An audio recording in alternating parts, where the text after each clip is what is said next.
Hello friends, poster കേരളയുടെ പുതിയൊരു അധ്യായത്തിലേക്ക് ഏവർക്കും സ്വാഗതം. നമ്മുടെ വീടുകളിലെ വർക്കുകളിൽ പ്രധാനപ്പെട്ട ഒരു ഭാഗമാണ് കട്ടള വയ്ക്കുക എന്ന് പറയുന്ന പരിപാടി. അപ്പോൾ ഈ കട്ടള വയ്ക്കുക എന്ന് പറയുമ്പോഴത്തേക്കും നമ്മൾ ആദ്യം ചെയ്യുന്നത് കട്ടള വയ്ക്കേണ്ട ഭാഗങ്ങളെല്ലാം ആദ്യം ഭിത്തി അതിൻ്റെ വെട്ടി അതിൻ്റെ കാര്യങ്ങളെല്ലാം ക്ലാമ്പുകളൊക്കെ പിടിപ്പിക്കത്തക്ക വിധത്തിൽ വെട്ടി മാറ്റാറാണ് പതിവ്. എന്നാൽ ഇങ്ങനെ ചെയ്യുമ്പോൾ നമ്മൾ സാധാരണഗതിയിൽ കണ്ടിട്ടുള്ളത് ഒന്നെങ്കിൽ വലിയ ഹാമറോ വലിയ ഉളിയോ ഒക്കെ ഉപയോഗിച്ചിട്ട് അവിടെ എല്ലാം നമ്മൾ വെട്ടി അത് മാറ്റും. അല്ലെങ്കിൽ ജാക്കി ഹാമർ പോലെയുള്ള വലിയ സ്ട്രക്ചറൽ ബ്രേക്കിംഗ് എക്യുപ്മെൻറ്റ്സ് വെച്ചിട്ട് നമ്മൾ ഇത് വെട്ടാറുണ്ട്. പക്ഷേ അങ്ങനെ ചെയ്യുമ്പോൾ നമ്മൾ ശ്രദ്ധിക്കാത്തൊരു പ്രധാന കാര്യം എന്ന് പറയുന്നത് ഇതിൻ്റെ ബാക്കിയുള്ള സ്ട്രക്ചറുകളിലെ പല ഭാഗങ്ങളിലും ഇതിന് പല പ്രശ്നങ്ങളും സംഭവിക്കാറുണ്ട്. അഥവാ ചില സ്ഥലങ്ങളിലൊക്കെ ചില ഗ്യാപ്പുകളും അല്ലെങ്കിൽ ചെറിയ പൊട്ടൽ പോലെയൊക്കെ പിന്നീട് ഉണ്ടാകും.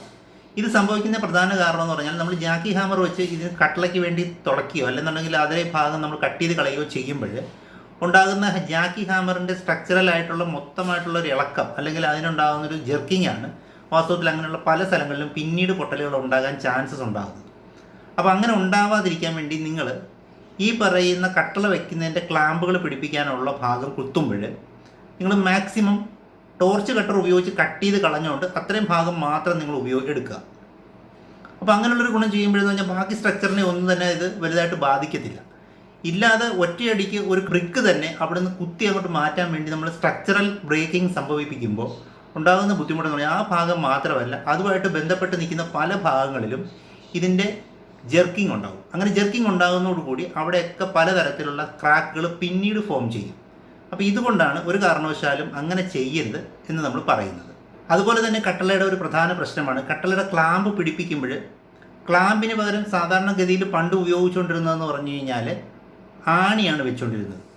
അപ്പോൾ ക്ലാമ്പ് എന്ന് പറയുന്നത് നമ്മൾ കണ്ടിട്ടുണ്ട് ഒരു പ്രത്യേക ഷേപ്പിലിരിക്കുന്ന അല്ലെങ്കിൽ ഈ വീഡിയോയിൽ കാണുന്ന പോലെയുള്ള ഒരു ഷേപ്പിലുള്ള അല്ലെങ്കിൽ ഈ വീഡിയോയിൽ കാണുന്ന പോലത്തെ ഒരു സാധനമാണ് നമ്മൾ ക്ലാമ്പ് എന്ന് പറഞ്ഞ് പിടിപ്പിക്കുന്നത്. അപ്പോൾ ഈ ക്ലാമ്പിൽ നമ്മൾ ആണിയാണ് വെക്കാറുണ്ടായിരുന്നത്. അപ്പോൾ ഈ ആണി വെക്കുമ്പോഴുണ്ടാകുന്ന ഒരു പ്രധാന പ്രശ്നം എന്ന് വെച്ചാൽ കുറച്ച് നാൾ കഴിഞ്ഞ് ഈ ആണി അങ്ങ് തുരുമ്പെടുത്തിട്ട് അവിടെ നിന്ന് ക്ലാമ്പ് വിട്ടുപോരും.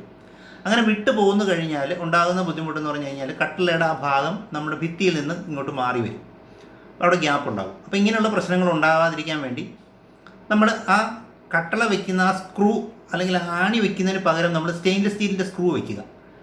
അത് സ്ക്രൂ വെക്കുമ്പോൾ തന്നെ അടിച്ച് കയറ്റരുത്. സാധാരണഗതിയിൽ എല്ലാവരും അവിടെ സ്ക്രൂ വയ്ക്കുമ്പോൾ അത് പിടിപ്പിച്ചിട്ട് നേരെ ചെയ്യുന്നതെന്ന് പറഞ്ഞു കഴിഞ്ഞാൽ ഒരു ചുറ്റിയ വെച്ച് അങ്ങ് അടിച്ചകത്തേക്ക് കയറ്റിക്കളയും. അപ്പോൾ സ്ക്രൂ എന്ന് പറയുന്ന സാധനം വാസ്തവത്തിൽ ചുറ്റിയ വെച്ച് അടിച്ച് കയറ്റാനുള്ളതല്ല, അത് സ്ക്രൂ ഡ്രൈവർ വെച്ച് പിരിച്ച് തന്നെ അകത്തേക്ക് കയറ്റാനുള്ളതാണ്. എങ്കിൽ മാത്രമേ അതിൻ്റെ ബലത്തിൽ പിടിച്ചിരിക്കത്തുള്ളൂ.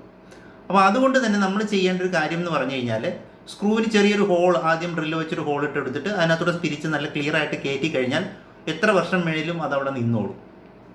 ഇതുപോലെ തന്നെ കട്ടളയ്ക്ക് ക്ലാമ്പിന് ഉപയോഗിക്കുന്ന ഒരു പുതിയ സാധനം അല്ലെങ്കിൽ കുറച്ച് നാളായിട്ട് ഉപയോഗിച്ച് വരുന്നതാണ് കോച്ച് സ്ക്രൂ എന്ന് പറയുന്ന സാധനം.